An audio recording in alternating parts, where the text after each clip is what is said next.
청취자 여러분 안녕하십니까. YTN 라디오 수도권 투데이의 장원석입니다. 오늘 선정한 주제는 서울 강북구입니다. 풀뿌리 민주주의의 현장의 목소리를 들어보는 시간, 잠시 뒤 일부 투데이 포커스에서는 박겸수 서울 강북구청장 초대해서 관련 이야기를 나눠보겠습니다. 2부에서는 건강 이야기 코너 인제대 서울백병원 가정의학과 강재헌 교수와 50견 정보에 대해서 알아보고요. 자동차 주치 코너에서는 대림대 자동차학과 김필수 교수 연결해서 폭염 속 자동차 관리법에 대해서 들어보겠습니다.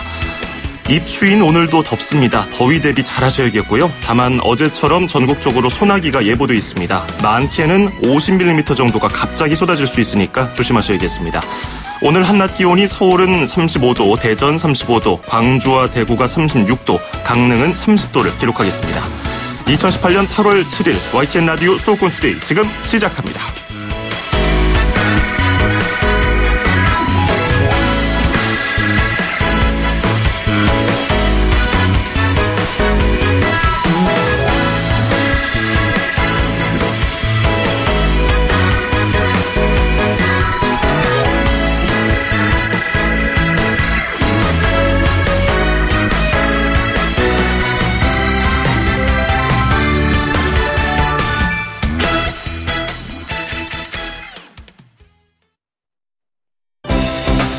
수도권과 관련된 소식은 모두 여기 YTN 라디오 수도권 투데이.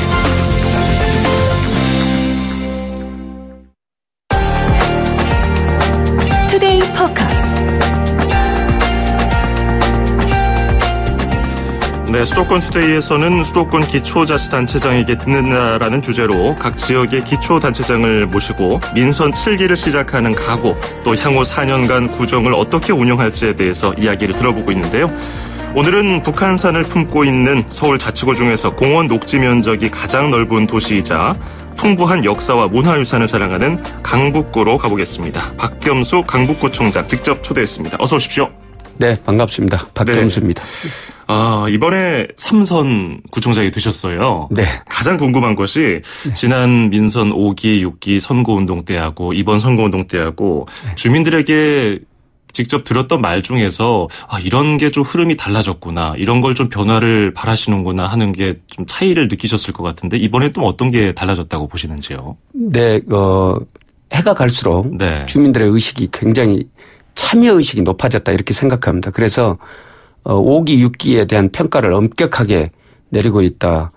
주민들이 구정에 적극적으로 참여해서 그 구정에 대한 정책에 실질적으로 영향을 행사하는데 그런 평가를 받았다. 그런 입장에서 이번 선거가 치러졌다고 생각합니다. 그렇군요. 그러면 이번에 선거운동을 쭉 하시면서 좀 기억에 남았던 에피소드나 뭐 주민들의 말, 구민들의 말 이런 게 있었습니까? 우리 강북구 더 발전시켜달라. 이게 주민들의 대다수의 공통된 의견이었습니다. 그래요. 그러면은 두 번 했으니까 한 번 더 뽑아드릴 테니 좀 열심히 해주십시오. 뭐 이런 얘기 하셨겠군요. 네, 그렇습니다. 그렇겠군요. 네. 그 구민들은 보통 이렇게 두 번 하시면은 성과가 좋았을 때 또 한 번 더 뽑아서 3선을 만들어 주실 그런 생각이 있으셨을 텐데 네. 왜 구민들이 이렇게 세 번이나 이 박겸수라는 사람을 강북구청장으로 만들었을까요?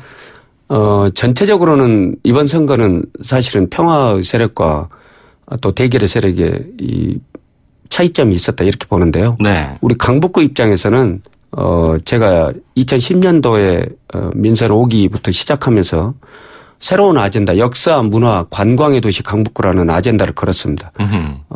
우리 강북구가 가지고 있는 조건들이 굉장히 많은데요. 그게 북한산 또는 북서울 꿈해숲, 오동 근린공원, 우이천 등 천혜의 자연적 요건이 있습니다. 네. 아까 말씀드린 대로 북한산을 포함한 공원 지역이 약 강북구 면적이 60%를 차지하고 있고요. 그 북한산에 손병희 선생과 신익희 선생, 이준 열사 등 순국선열 애국지사가 또 16분이 계시고 3.1운동의 발상지 봉황각이 있고 또 국립 4.19 민주묘역이 있습니다. 그래서 네. 역사적인 부분에 방점을 찍고 이 역사적인 부분이 우리 구민과 함께 강북의 발전의 원동력이다. 이런 생각에서 우리 강북구의 아젠다를 역사, 문화 그리고 관광의 도시 강북구 이렇게 아젠다를 설정하고 지난 5기, 6기를 달려왔는데요. 네. 그런 입장에서 이번에 7기 때는 역사 문화 관광의 도시를 완성시켜달라 이런 입장에서 국민들이 저를 지지해 주셨다 이렇게 생각하고 있습니다. 그렇군요. 지금 말씀 들어보면은 역사적인 도시 그리고 문화 도시 또 자연을 품고 있는 도시이기 때문에 이런 것들을 잘 융합하면은 시너지 효과가 날 것 같은데 그것을 역시나 또 키워드를 삼고 계세요. 그 삼선이라는 구청장을 이제 대표로 하고 있는 구는 장점이 구정의 연속성 아니겠습니까? 그렇습니다. 민선 5기, 6기 때 쭉 추진하던 사업을 이번에 또 완성시키는 그런 계기가 돼야 될 텐데 7기는 그러면은 좀 어떤 방향으로 가야 좀 구체적인 성과가 나올 거라고 보시는지요? 네, 5기, 6기 때 이런 역사, 문화, 관광에 대한 인프라를 구축하기 시작했습니다. 네. 그래서 7기 때는 이 역사, 문화, 관광의 도시다운 인프라가 완성이 되고 실제로 지금 6기부터 그러한 프로그램이 진행되고 있습니다. 그래서 이 프로그램을 완성시키면서 강북구민 누구나가 자부심을 갖는 그러한 도시로 변모하게 될 것입니다. 그리고 그에 대한 계획이 착실히 진행되고 있습니다. 너랑 나랑 우리랑이랑 이런 좋은 프로그램이 있는데요. 이런 프로그램은 역사 공부도 하고 또는 자연 공부도 하면서 살아있는 역사 박물관을 보는 듯한 그리고 건강도 즐기는 그런 프로그램인데요. 우이동 봉안각 3.1운동의 발상지 봉안각에서 4.19를 지나서 근현대사 기념관까지 가는 그런 2시간 정도의 코스인데 문화해설사가 동행을 합니다. 그리고 곳곳에 또 문화해설사들이 대기하면서 문화해설도 듣고 역사해설도 듣고 실제 건강 체킹도 하고 그런 코스가 너랑 나랑 우리랑 이 강북구의 둘레길인데요. 북한산 둘레길에서 그런 프로그램이 굉장히 인기가 좋습니다. 그래서 그런 부분을 더욱더 활성화시키는 그런 계획들이 완성되는 게 7기의 목표다 이렇게 생각할 수 있습니다. 예. 그럼 강북구의 중점 사업 중에 하나인 역사문화관광벨트 조성 사업 가운데 이런 그 산책로 조성 이런 것들도 하나에 포함될 수 있겠어요. 그 강북구를 생각하면은 가장 먼저 또 북한산이 떠오르잖아요. 앞서 그렇습니다. 설명해 주셨지만. 그렇습니다. 소문에 새벽 5시 반이면은 북한산 초입에 나타나는 남자가 한 명 있다고 하는데 그분이 바로 구청장님이시라면서 요즘에도 가시나요? 네, 비가 오는 날만 제외하고 365일 거의 간다 이렇게 보시면 됩니다. 어쩐지 좀 건강해 보이세요. 네. 그런데 거기 가면요 북한산에 약수터가 있습니다. 곳곳에 약수터가 있습니다. 그 약수터에는 우리 강북구 주민들이 항상 있거든요. 새벽에. 그래서 약수도 먹고 주민들과 대화도 하고 그러면서 이 북한산에 대한 또 정도 같이 나누고 그런 입장에서 매일 빠지지 않고 5시 반이면 겨울이나 여름이나 북한산에 항상 있습니다. 그렇군요. 그러면은 박경수 구청장님 만나려면은 북한산 새벽 5시 반에 가면 만날 수 있는 거군요. 네, 실제 주민들이 민원 가지고 기다린 경우도 있습니다. 아, 그래요? 혹시나 구청장님 일 때문에 못 오시는 날은 어디 아프신가? 구청장 왜 안 오시냐? 이렇게 또 궁금해하실 것 같기도 하네요. 자, 이렇게 얘기를 하다 보니까 이 부분도 궁금해져요. 강북의 큰 오랜 과제였는데 오일영 전면 개방에 대한 것도 좀 궁금하긴 해요. 이 부분이 좀 추진되고 있나요? 네, 우일영은 68년도 1.21 사태라고 김신조 간첩 사건이 있었습니다. 그런데 그 사건으로 해서 이 양주로 넘어가는 북한산 우일영이 전면 폐쇄가 됐습니다. 그래서 지금까지 약 40년 이상을 완전 자연 속에 그대로 존재하고 있었는데요. 이게 이제 하루에 1000명씩 그 신고한 사람에게 한해서 지금 개방하고 있는데요. 작년에 우이 경전철이 개통되면서 여기를 이용하는 인구가 굉장히 많이 늘었습니다. 그래서 이런 자연을 우리 시민에게 돌려준다는 차원과 또 지금은 그렇게 굳이 폐쇄 또는 부분 개방할 필요가 없다. 그래서 이게 지금 시민의식이 높아졌기 때문에 전면 개방해도 북한산을 훼손하지 않는다. 이런 입장에서 북한산 우일영을 시민에게 돌려주자. 이런 차원으로 이번에 저희 구가 앞으로 이제 우의령을 시민들에게 돌려주는 그런 운동을 할 것입니다. 예. 거기는 비포장이거든요. 아하. 그래서 대한민국의 유일한 비포장 도로로 존재하는 곳이다. 이렇게 보시면 됩니다. 그 양주시하고도 이렇게 좀 협력해서 공동 대응을 하셔야 될 것 같은데. 네. 그래서 양주시장님하고 같이 저희가 MOU를 체결하고 북한산 양쪽에 강북구와 양주시가 공동으로 우의령을 함께 즐길 수 있는 그런 코스로 발전시키자 이렇게 해서 같이 논의를 했습니다. 거의 한 반세기 정도 되지 않았습니까? 그렇습니다. 예. 반세기 정도 됐습니다. 예. 어떤 정도 가능성이 있습니까? 저는 아까 말씀드린 대로 네. 시민들이 자연을 즐길 수 있는 가장 좋은 최적의 장소다 이렇게 생각합니다. 왜냐하면 한 반세기 정도 거의 반세기 정도를 자연 그대로 보존했기 때문에 네네. 보존이 가장 잘 된 구역이고 또 시민들이 지금은 산을 이용하면서 자연을 생각하기 때문에 그렇게 자연을 파괴하지 않습니다.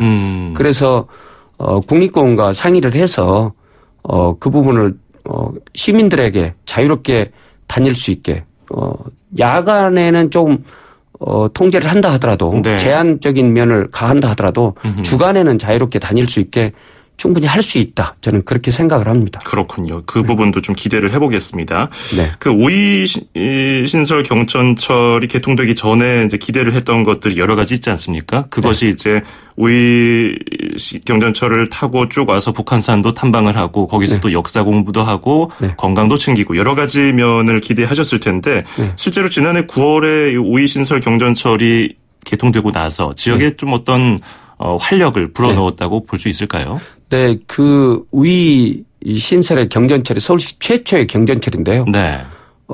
지금 굉장히 우이 신설 경전철 주변에 활력이 있습니다. 실제로 우이 신설 경전철은 상업 광고가 하나도 없는 그런 경전철입니다. 그래서 문화 전철이다 이렇게 보셔도 될 만큼 문화적인 내용이 풍부하고요. 네.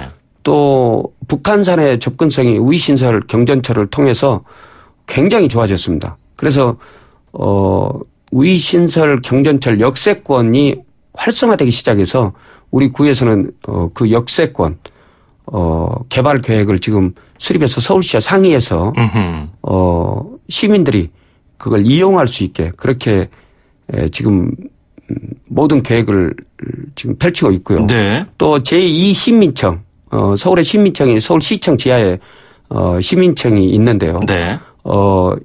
이만큼 크지는 않지만 솔밭공원 역에 서울시의 제2시민청을 지금 설치를 했습니다.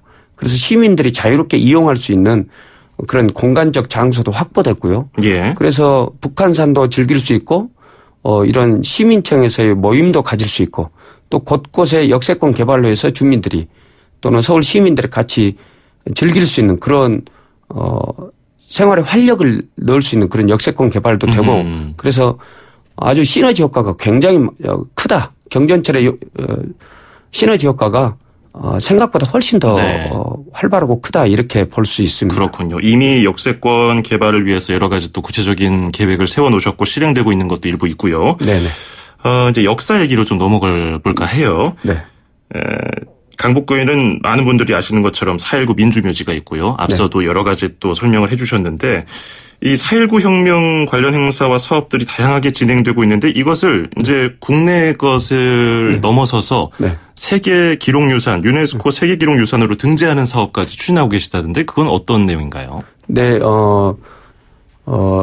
우리 한국의 역사, 현대사가 3.1운동과 4.19로 시작됩니다. 그래서 우리 헌법 전문에 대한민국의 유구한 역사가 3.1운동과 4.19로 시작된다. 이게 나와 있는데요. 네. 그 4.19 혁명 관계자들이 모셔져 있는 곳이 국립 4.19 민주묘지입니다.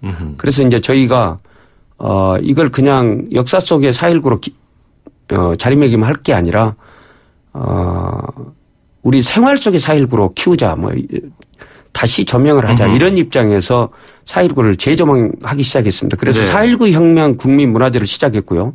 지금은 국가보훈처와 서울시가 적극 협력해 주셔서 4.19 혁명 국민문화제가 자리매김했습니다. 자리를 잡았습니다. 그래서 그런 행사의 일환으로서 쭉 추진해 왔던 것이 이제 4.19를 대한민국의 4.19에서 세계 4.19로 자리매김하자 또 이런 운동을 시작해서요. 4.19의 기록물을 유네스코 유엔 산하에 있는 유네스코의 세계 기록 유산으로 등재하자 이렇게 추진을 해왔다 지금까지 해왔습니다. 그런데 정부가 올해 4.19 혁명에 관한 모든 기록을 세계 유네스코에 등재하기 위해서 지금 준비를 거의 마쳤습니다.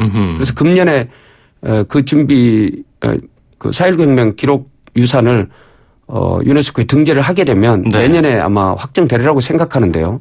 그렇게 되면 우리 대한민국의 4.19가 유엔 모든 국가의 4.19로 같이 공유하게 되는 아주 대한민국의 위대한 민주주의 역사가 다시 새롭게 쓰여지는 그런 4.19로 다시 조명된다. 이런 차원에서 굉장히 의미가 있다. 이렇게 봅니다. 네. 정말 말씀하신 것처럼 굉장히 뜻깊은 그런 일이 될 것 같은데 유네스코 세계기록유산으로 등재될지 내년에 확인해 볼 수 있겠군요. 네. 그렇습니다. 예, 기대를 해보겠습니다. 네.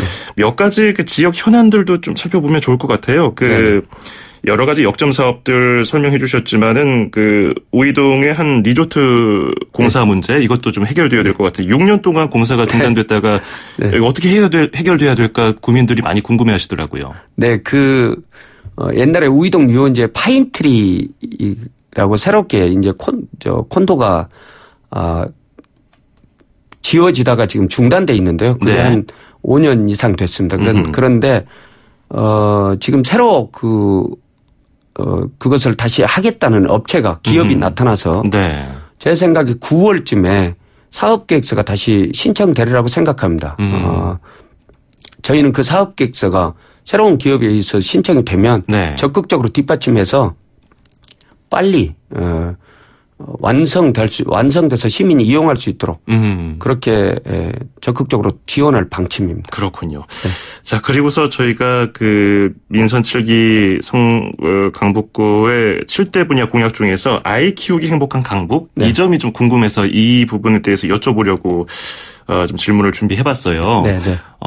뭐 여러 가지 복지 가운데 아이들 요즘에 또 그 폭염 속에서 안타깝게 또 세상을 떠난 아이도 있었고 이런 것들 했을 때 아이들이 어떻게 하면 좀 행복하게 잘할 수 있을까 고민 많이 하실 것 같은데 어떤 청사진 그리고 계신지요? 네, 우리 강북구가 아이 키우기 좋은 강북을 내걸었는데요. 신축하는 모든 우리 구의 건물에는 아이들과 어머님들이 같이 놀 수 있는 놀이공간을 무조건 기본적으로 넣게 되어 있습니다. 네. 그래서 인센티브를 주었던 건물이나 또는 우리 구가 직접 그렇게 만드는 그런 건물에는 엄마와 아이들이 같이 뒹굴면서 놀 수 있는 그런 시설들을 무조건 의무적으로 갖추도록 그렇게 지금 하고 있습니다. 네. 그런 입장에서 보면 엄마들이 아이를 멀리 보내지 않고 가장 집 가까이에서 아이들과 엄마가 같이 함께 놀 수 있는 그런 공간이 있음으로써 우리 아이들이 행복한 그런 강북구를 만들도록 지금 하고 있습니다. 그렇군요. 자, 이제 4년 뒤면은 12년 구청장의 그 생활을 하게 되시는 건데 그때쯤 이제 구민들에게 또 어떤 말을 듣고 싶은지 그게 하나의 목표가 될 수도 있을 것 같아요. 그것도 궁금하네요. 네, 구민들이 구정에 적극 참여했다. 구정을 신뢰하고 강북구를 만들어가는데 구민이 주인이었다. 그렇게 구민들이 평가해 주셨으면 좋겠습니다. 그래서 우리 강북 구민들이 모든 분야에 있어서 구정에 참여하는 구민들, 신뢰하는 그런 구정이 될 수 있도록 최선의 노력을 다할 것입니다. 네, 알겠습니다. 자, 저희가 오늘 인터뷰를 마무리하면서 미리 좀 들었던 질문이 있잖아요. 네. 강북 구민들 그리고 청취자 여러분께 들려주고 싶은 노래 하나 골라주십시오 이렇게 얘기를 드렸었는데 어떤 노래 골라오셨는지 하고 그 이유 좀 설명해 주세요. 그 네 박자. 송대관 씨. 네, 송대관 씨의 네 박자인데요. 네 박자의 그 일반 가요지만 그 생각이 상당히 깊게 있습니다. 그러니까 사람들이 살면서 정을 주고받고 할 수 있는 그런 노래라고 생각하는데요. 구민의 날 때 구청장으로서 꼭 노래를 한 곡 해야 한다. 이렇게 이제 사회자가 얘기를 했는데 그때 불렀던 노래가 바로 구민들과 함께 불렀던 노래가 네 박자입니다. 이게 애창곡이시군요. 그렇습니다. 그래서 애창곡으로 네 박자를 신청했습니다. 그렇군요. 네, 이 노래 송대관의 네 박자 들으면서 오늘 인터뷰 마무리하도록 하죠. 내일도 그 산책하러 나가시나요, 새벽에? 그렇습니다. 새벽 5시 반이면 북한산에 있습니다. 예, 알겠습니다. 오늘 말씀 잘 들었고요. 지금까지 박경수 가강북구청장이었습니다. 고맙습니다. 네, 감사합니다.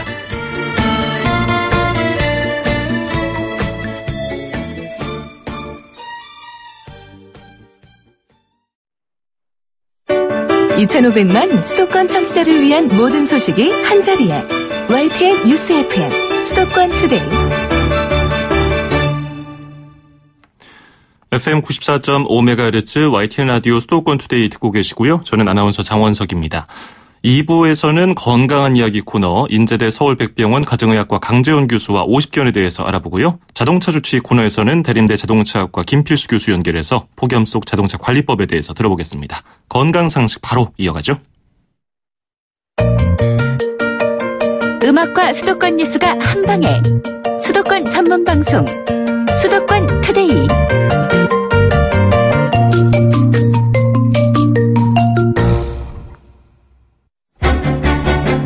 수도권 투데이 청취자 여러분, 건강하세요? 쉽고 재미있게 풀어보는 건강한 이야기.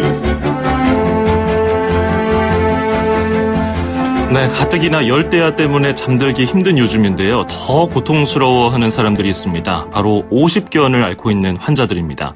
평소에도 어깨가 아파서 잠들기가 어려운데 요즘 같은 무더위까지 극복해야 하니까 그야말로 이중고가 아닐 수가 없죠.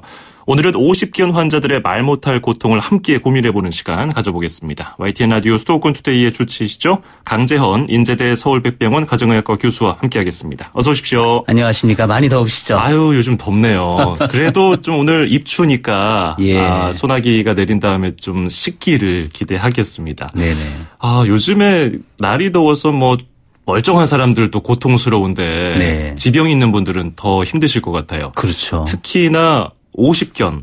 이 환자들은 항상 어깨가 아프다고 해서 생활하기 어려울 정도고 특히나 좀 나이 드신 분들 중에서 어깨가 아프면 나 이거 50견 온 거 아니야? 이렇게 생각하는 분들 계시는데 이게 정확히 어떤 질환인지도 궁금하네요. 네, 이제 50견은 말 그대로 50쯤 되면 잘 생긴다 그래서 50견 그렇지만 네. 원래 의학적 용어는 유착성 관절 낭염 또는 동결견이라고 합니다. 즉 그 어깨의 관절 주위가 어떤 이유에서든지 이렇게 유착, 약간 늘러붙어 가지고 움직이는 게 어렵고 통증을 느끼는 것을 이제 이 동결견 50견이라고 그러고요. 네. 50견이라고 말은 돼 있지만 보통 한 40대부터 어깨 관절에 운동 장애가 나타났을 때를 이렇게 얘기를 합니다. 그렇군요. 50견을 제가 사전을 찾아보니까 네. 다섯도에다 열십에다가 어깨 견자 써서 50견인데 영어를 보니까 프로즌 숄더네요. 예, 맞아요. 아까 동결견. 예. 얼어붙듯이 이렇게 아파서 움직이지 못한다 이런 의미겠죠. 그렇죠. 맞습니다. 이게 50견에 걸리면은 이게 말 못한 고통이 있다고 그러는데 그걸 겪어보지 않은 사람은 모른다고 하더라고요. 네. 왜 그런 아픔이 있을까요? 우선 겉보기에는 멀쩡해요. 네. 전혀 이상이 없어 보이지만 본인은 팔을 들어 올리거나 뒤로 젖힐 때 아파가지고 움직이다 멈칫하게 되고요. 특히 자다 보면은 이 돌아 눕다가 어깨가 아파서 깰 때도 있고 또 가끔은 안 움직여도 어깨에 통증을 느끼고 예를 들어 샤워를 하거나 머리를 감거나 등을 닦을 때도 팔이 움직이지 않고 어떨 때는 옷 입는 데도 어려움을 느끼기도 그렇겠네요. 하거든요. 네. 그러면 이 50견에 걸리는 원인은 구체적으로 뭐가 되나요? 예. 어떤 외상 예를 들어 어딜 땅을 짚고 팔로 짚으면서 넘어졌단 말이죠. 네네. 그때 어깨에 충격이 갔을 때 또는 어떤 수술을 받았을 때 또는 어깨 주위에 어떤 손상을 받거나 목 디스크가 있을 때 심지어는 뇌졸중으로 편마비가 왔을 때도 2차적으로 그 어깨 관절을 사용을 안 하게 되면 거기가 굳게 되는 거죠. 예. 굳어버리는 증상이 있군요. 네. 그 50견은 흔히 밤이 되면 더 아프다고 그래요. 낮보다. 네. 그래서 야간통이라고도 이렇게 불려져 있는데 낮에는 그런 대로 지낼만 하다가 밤이 되면 더 고통이 느껴지는 이유는 뭘까요? 예, 아무래도 낮에는 활동을 하고 외부 자극이 많으니까 통증을 좀 덜 느끼는데 네. 밤에는 외부 자극도 줄어들고 이제 조용한 곳에 있다 보니까 통증을 더 크게 느끼는 것도 있고요. 또 하나는 앉거나 서 있을 때보다 자기 위에서 누운 자세 때는 어깨 관절의 간격이 좁아지죠. 그렇기 때문에 더 어깨에 자극을 많이 받아서 통증이 더 커지는 측면도 있습니다. 그렇군요. 그 열대야 때는 또 고통이 더 심해지는 거 아닌가. 그 실내 기온도 높고 체온도 높아지니까요. 네. 그 의학적인 원인도 있을까요? 아무래도 낮 시간이 길어지죠, 여름에. 네네. 그러다 보니까 낮에 활동량이 늘어서 어깨가 긴장 상태에 있는 시간이 더 길어지는 반면에 또 요즘처럼 열대야가 있으면 가뜩이나 아프지 않더라도 잠이 안 오잖아요. 네, 그런 상태에서 어깨까지 아프면 더 고통을 받게 되는 겁니다. 네, 그렇군요. 근데 요즘에는 뭐 50견뿐 아니라 그 어깨 관련돼서 뭐 회전근개 파열 그리고 석회화견염도 수면통이라고 하던데 이런 질환들은 무엇이고 50견하고는 어떻게 다른지도 궁금해요. 네, 이 질환들은 다 그 어깨 질환이라는 점에서 공통점이 있는데 네. 50견하고 좀 다른 거거든요. 예를 들어 회전 근개 파열은 또는 이쪽은 50견하고 증상은 비슷하게 어깨 움직이기 힘들고 어깨에 통증이 있는 건 같은데 사실은 어깨 위쪽을 덮고 있는 그 삼각근 안에 회전 근개가 손상이 된 질환이에요. 네. 그래서 팔을 움직일 때 일정 각도에서 갑작스러운 통증이 오는 거고요. 석회화 견염은 어깨를 지지하는 힘줄이 다치거나 거기에 혈액 공급이 줄어들면서 석회화, 그러니까 약간의 돌가루 같은 게 생기는 거죠. 그러면 네. 그것 때문에 그 주위에 염증이 생기는 거거든요. 이게 중요한 것은 어깨가 아프면 50견이니 하고 별다른 치료나 진단을 안 받고 있는데 방금 전 말씀드린 질환인 경우는 조기 치료와 또 치료법이 달라지기 때문에 주의가 필요하다는 거죠. 네. 이게 그 운동선수들 특히 야구 선수들이 어깨만 있으니까 이런 증상을 앓는 사람들이 많던데 일반인들도 좀 무리하게 어깨를 쓰면은 이게 걸릴 수도 있겠네요. 예, 그렇습니다. 아하. 이게 단순히 어깨가 아프다고 해서 말씀하신 것처럼 50견은 아니고 이게 전문가 진단을 받아야 될 텐데 의심을 어느 정도 해야 이제 병원을 가니까요. 네. 정확한 진단하고 처방이 일단 중요할 것 같아요. 그렇습니다. 우선 어깨가 아프다. 그리고 그것 때문에 어깨를 움직이는데 어려움을 느끼고 또 생활에 많은 불편을 느낀다면 50견이라고 하고 그냥 있기보다는 일단 병원에 가서 정확히 50견인지 아니면 앞서 말씀드린 다른 어깨 질환 중에 하나가 아닌지 네. 정확한 진단과 처방을 받는 게 중요합니다. 그렇군요. 그 병원에 갔는데 별 문제가 없다는 경우도 종종 있거든요. 그건 예. 왜 그럴까요? 그럼 다행이죠. 네네. 사실은 어떤 동작을 하거나 작업을 할 때 어깨 주위에 많은 근육과 인대들이 있는데요. 이 중에 하나가 일시적으로 다칠 수도 있어요. 네. 그러면 염증이 있으니까 처음엔 아프죠. 아하. 근데 이것은 사실 시간이 경과하면 좋아지거든요. 이런 일시적인 근육통이나 인대의 염증은 사실은 50견하고는 또 다른 거고 별 문제가 다행히 없는 겁니다. 그렇군요. 근데 어느 정도 아픈 것을 감수하더라도 생활하는데 별 지장이 없다면, 그러니까 뭐 염증이 생겨서 진짜 문제가 생기지 않는 한, 근데 어느 정도로 질환이 진행됐을 때 위험하다고 볼 수 있을까요? 사실 뭐 위험하다 안 하다의 차원보다는요. 네. 그 아까 말씀드린 50견이 아닌 다른 어깨 질환들은 그 치료의 적기가 있거든요. 근데 그때를 지나게 되면 나중에 치료 기간이 길어지거나 결과가 안 좋을 수가 있는데 그 타이밍을 놓칠 수가 있는 거거든요. 예. 사실 50견 자체가 치료가 늦어지면 유병 기간은 길어지지만 최대 몇 년이 지나면 저절로 좋아지는데 네. 문제는 유사한 다른 어깨 질환 중엔 그렇지 않은 경우가 많기 때문에 위험한 것입니다. 이게 자연 치유되기도 하나요? 예, 사실 너무 오래 걸려서 그렇지 자연 치유가 되는 경우가 대부분이긴 해요. 그러니까 다른 질병이 아니고 50견이 경우는 1년, 길면 한 3년 정도는 좋아지는데요. 네. 물론 어깨 스트레칭을 그 의료진의 처방에 따라 자주 하고 그다음에 적절히 치료를 받으면 빠르면 1년 이내에도 완치가 될 수는 있습니다만 네. 길어도 보통 3년 이내에는 대부분 좋아집니다. 요즘에는 어린아이들, 10대들도 이 50견에 걸리는 경우가 있다는데 왜 그럴까요?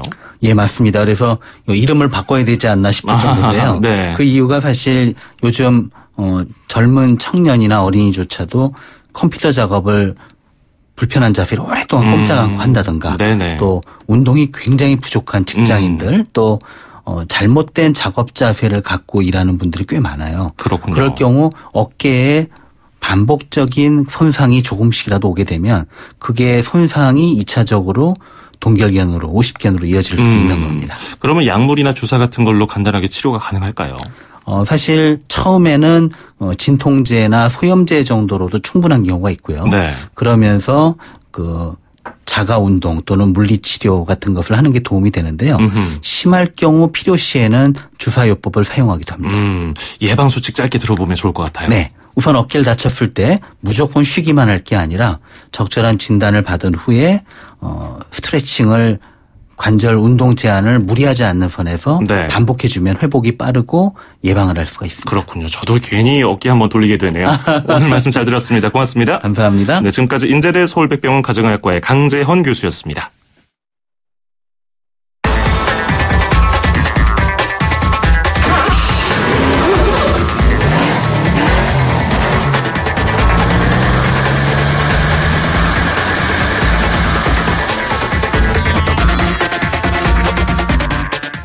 네, 이번에는 자동차로 가봅니다. 매주 화요일마다 만나보는 코너죠. 자동차 주치 시간. 오늘은 여름철 자동차 관리와 운전법에 대해서 알아보겠습니다. 김필수 대림대 자동차학과 교수 연결되어 있습니다. 김 교수님 안녕하세요. 네, 안녕하세요. 예, 폭염이 계속되니까 이제 사람만큼 자동차도 이제 푹푹 찌는 날씨에 흔히 소위 말하는 말로 뭐 퍼진다 이런 얘기를 하는데 네. 자동차 관리 뭐가 가장 중요할까요?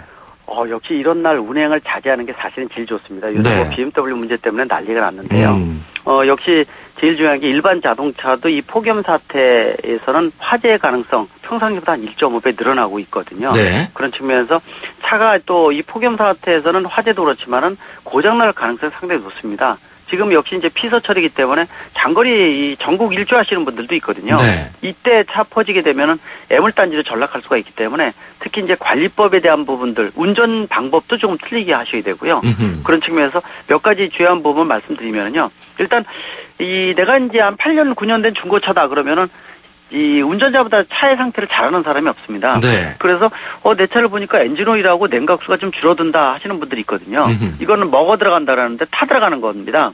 이때는 냉각수, 이 수돗물 한 통하고 엔진오일을 뒤 트렁크에 싣고 다니면서 수시로 조금씩 보충하시는 분들인데 이것도 괜찮은 방법이거든요. 네. 그래서 꼭 그 냉각수 엔진오일은 기본이라는 거. 그리고 이 에어컨 가동을 하게 되면 특히 차가 밀린다 그러면은 서 있는 상태는 차가 달리지 않기 때문에 엔진이 더 무리가 많이 갑니다. 또 안에 에어컨까지 키니까 엔진은 더 무리가 많이 가겠죠. 그래서 특히 이제 쉬는 시간이 굉장히 중요하기 때문에 네. 이 장거리 달리실 때는 보통 1시간 반에서 2시간 정도 아무리 길어 2시간 넘어가면은 좀 별로 안 좋으니까요. 그래서 휴게소나 졸음 쉼터에서 1, 20분 동안 쉬실 때 차가 뙤약법 밑에 그냥 노출되는 것보다 되도록 그늘이 좋습니다. 네. 그래서 엔진도 같이 식혀줘야지만 무리가 안 간다고 말씀드릴 수가 있고요. 또 한 가지는 타이어입니다. 이 아스팔트가 워낙 온도가 높기 때문에요. 이거 차가 달리게 되면 또 마찰 저항 때문에 타이어나 아니면 또 제동도 하게 되면 브레이크 장치도 열이 많이 생기거든요. 그렇죠. 특히 타이어의 안에 있는 공기가 100도 넘어가게 되면은 순간 파열이 되면서 굉장히 심각한 사고로 이어질 수가 있습니다. 아찔하더라고요. 맞습니다. 그래서 예. 타이어는 1일 점검이라고 합니다. 그래서 하루에 몇 번씩 봐도 괜찮으니까요. 중요한 거는 트레드, 이 홈이 전혀 없이 마모가 돼 있는지도 좀 보셔야 되고 네. 또 공기압이 중요합니다. 적정 공기압인데 내 차에 맞는 적정 공기압은 어디에 써 있냐면은 운전석 문을 도어를 열면은요. 운전석 문 도어가 상당히 두껍지 않습니까? 네네. 그 옆면에 붙어 있어요. 아. 모든 차는 옆면이나 아니면은 그 닫히는 부위에 붙어 있으니까 예. 거기에 보시면은 내 차의 앞바퀴의 구경, 뒷바퀴의 크기가 틀린 경우도 차마다 틀리거든요. 그래서 그 다음에 이제 몇 psi 공기압이 적혀 있습니다. 네. 공기압이 보통 30에서 40 psi거든요. 그래서 내 차에 맞는 적정 공기압을 항상 유지하는 게 중요하고요. 또 제동 장치 같은 경우도 여름만 되면은 뭐 강원도 내리막길 같은 데에서 브레이크가 파열됐다 이런 얘기 한두 건 꼭 나오거든요. 그렇죠. 특히 이 브레이크 오일이 오래되게 되면은 이 안에 공기가 포함된 기포가 많이 발생을 합니다. 네. 기포가 발생을 하면은 브레이크를 밟더라도 오일이 작용을 해야 되는데 기포가 눌리니까 이 브레이크 작용이 안 되는 베이퍼록 현상이 생기거든요. 이 베이퍼록 현상이 생기면 제동이 안 되는 거니까 굉장히 위험해서 사고로 이어질 수가 있어서요. 예. 역시 브레이크 제동 장치, 타이어, 이 엔진 이런 부위들이 상당히 좀 중요함을 강조할 수가 있습니다. 그렇겠군요. 가끔 이제 그 신호대기 중에 옆에 서 있는 트럭 같은 거 보면은 네. 아니 이 타이어에 이 마모가 너무 심하다 보니까 매끈매끈해져서 무슨 그 레이싱카 타이어처럼 보이는 경우도 있어요. 맞습니다. 실제로 타이어가 복륜 타이어, 예. 두 개, 세 개 겹쳐 있는 여러 개 타이어는 중간중간에 이렇게 이 완전히 마모된 타이어들도 있고요. 또 이 우리가 재생 타이어라고 해서 옆에서 보입니다. 사이드월이 이제 타이어 옆면인데요. 네. 그 옆면에 한 층이 더 있는 거예요. 눈에 띄거든요. 한 층이 더 있는 거는 뭐냐면은 바깥에다가 마모된 타이어를 재생해서 깎아내고 한 겹을 더 입힌 건데요. 아, 예. 이거는 이렇게 뜨거운 폭염 상태에서는 이 특히 열에 굉장히 취약하기 때문에 아마 고속도로 달릴 때 타이어가 이렇게 벗겨져 있는 것들 보셨을 거예요. 껍데기. 이게 재생 타이어 한 부분이 벗겨진 건데 사고로 이어질 수가 있죠. 그러니까 또 이런 것들이 튀기게 되면은 다른 차에도 굉장히 큰 영향을 줘서 제2차 사고로 이어질 수도 있습니다. 그렇죠. 트럭이나 버스 같은 중량이 큰 차들은 더 신경 써야 될 텐데요. 네. 예. 그리고 주변에 일단은 운전을 하실 때 큰 차를 주지 않는 게 가장 중요하고요. 또 이 큰 차를 운전하는 즉 말씀하신 대로 버스라든지 트럭 같은 경우에는 이 관성이 크기 때문에 한번 사고가 생기면은 제동장치 문제다 그러면 대형 사고로 이어질 수가 있거든요. 아하. 그래서 다른 차보다도 특히 버스 같은 경우에는 대중교통수단이니까 수십 명이 탑니다. 예. 그래서 출발하기 전에 타이어뿐만이 아니라 정비라든지 또 중간중간 휴게소에서 차를 점검을 해줘야 되고 특히 이런 큰 차들은 일반 풋브레이크 같은 이 마찰 제동뿐만이 아니라 에어브레이크, 공기브레이크라고 그러거든요. 그 밖에 여러 가지 이 리타더라든지 이런 특수한 제동 장치들이 2중, 3중으로 돼 있습니다. 이런 장치가 정상 동작되는지를 잘 봐야 되는데 꼭 이렇게 폭염 상태에서는 이상한 사건들이 굉장히 많습니다. 그렇죠. 사람도 늘어지거든요. 네. 또 에어컨을 많이 키실 때 운행을 하게 되면은 환기를 안 시키게 되면은 성인이 많이 타면은 이산화탄소량이 급증을 합니다. 네. 보통 15분, 20분만 되면은 이 4배, 5배로 증가를 하거든요. 이산화탄소는 아시겠지만은 졸음을 유발할 수가 있습니다. 그렇죠. 그래서 휴게소에서 쉴 때 또는 달릴 때도 그렇고 에어컨 창문을 열어서 환기도 많이 시키셔야 되고 실내 순환 모드 좋지만은 외부 유인 모드로 놓고 운전하시고요. 네. 또 점심 드신 다음에 오후에 졸음운전이 폭염 상태에서는 더 많이 생길 수도 있기 때문에 장거리 가실 때 꼭 조수석에 배우자하고 운전 교대를 한다든지 또 조수석에 앉은 사람이 운전자가 졸음을 일으키는지 잘 보셔야 돼요. 같이 잘하는 게 아니거든요. 맞습니다. 그래서 먹을 것도 입에 넣어주고 말도 시키면서 이 막히는 것 자체를 휴가의 하나 일환으로 즐기면은 이 폭염 상태 좀 극복할 수 있지 않을까 이렇게 볼 수가 있어서 그렇죠. 차하고 사람 똑같이 쉬어야지만 문제가 발생을 안 한다는 걸 꼭 생각을 하시면 좋을 것 같고요. 네. 워밍업도 필요하고 그늘을 좀 많이 찾는 것도 중요하다고 볼 수가 있습니다. 네. 그리고 아까 그 제동장치 얘기하다 보니까 강원도 높은 고객길 운전하시는 분들 브레이크를 자주 밟잖아요. 그때 엔진 브레이크를 같이 활용해 주는 게 좋겠죠? 당연합니다. 보통 예전에 수동 변속기 있을 때는 N에 중립 모드 해놓고 내려가시는 분들 많았는데 N은 이제 절약한 굉장히 위험한 거거든요. 그렇죠. 저도 그렇게 배웠어요. 운전면허 딸 때. 그렇죠. 예. 그거 아마 얘기 들으셨을 겁니다. 근데 그거 너무 위험한 부분들이고요. 지금 자동 변속기인데요. 자동 변속기 뒤에다 놓고 내려가시고요.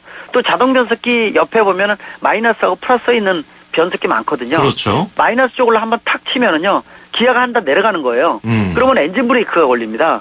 그래서 내려갈 때 풋브레이크만 쓰면은 마찰 제동이 아까 말씀드린 베이퍼록 현상 생길 가능성이 있거든요. 네. 뜨거워진다는 거죠. 그럴 때는 엔진 브레이크를 같이 병용을 하셔야지 차에 무리가 안 갑니다. 그래서 자동 변속기도 마이너스 쪽을 한 번이나 두 번 정도 쳐주면은 이 제동이 엔진 자체에서 제동이 걸리는 거죠. 네. 그런 엔진 브레이크도 꼭 병용을 하셔야 되고 일반 운전자분들은 이걸 배우지 않았기 때문에 잘 모르거든요. 그렇죠. 한번 배우시고 이제 장거리 운전하는 것도 하나의 요령이니까요. 연료도 절약하면서도 안전운전에 대한 부분들 또 평상시에 자주 들여다보는 부분들 이런 것들이 상당히 중요함을 강조할 수 있고 꼭 자동차도 쉬어야 하지만 무리가 안 간다는 거 특히 중고차일수록 이 부분은 강조 안 할 수가 없습니다. 네. 그런데 꼭 그렇게 생각을 하지만은 급하다 보면은 그런 정비를 못할 수도 있고 갑자기 차가 도로변에 서 있는 경우도 있을 텐데 그때 대처 방법 짧게 좀 들어볼까요? 네, 그렇죠. 2차 사고 예방하는 겁니다. 네. 뭐 아이들 졸음운전 아이들이 이제 쉬한다고 소변 누인다고 갓길에 세워두는 경우 있는데 너무 위험하거든요. 특히 야간에는 2차 사고로 인해서 사망률이 급증합니다. 그런 측면에서 2차 사고 시에 갓길을 잘 빼내야 되고요. 네. 갓길 자체가 사실은 대면은 안 되는 장소거든요. 안전한 곳으로 푹 들어간 곳으로 완전히 빼줘야 되고 특별히 문제가 생겨서 차가 이 갓길에 세워뒀을 때는 비상등 켜고요. 네. 또 엔진 본인 열어놓고 또 안전삼각대 뒤에다 세우고 성강등이 있으면 더 좋습니다. 네. 그래서 이런 부분을 통해서 빠른 조치를 취하고 그러면서도 119라든지 네. 또는 도로공사 같은 데 연락을 해서 안전한 곳으로 빼내는 거 2차 사고를 예방할 수 있는 가장 중요한 부분이니까 알겠습니다. 이런 부분은 역시 1년에 37명이 사망할 정도니까 2차 사고요. 더더욱 주의를 하셔야 된다고 보고 있습니다. 네, 오늘 도움 말씀 잘 들었습니다. 고맙습니다. 네, 감사합니다. 네, 지금까지 김필수 대림대 자동차학과 교수였습니다. 네, 오늘 순서 여기까지입니다. 장원석이었습니다. 고맙습니다.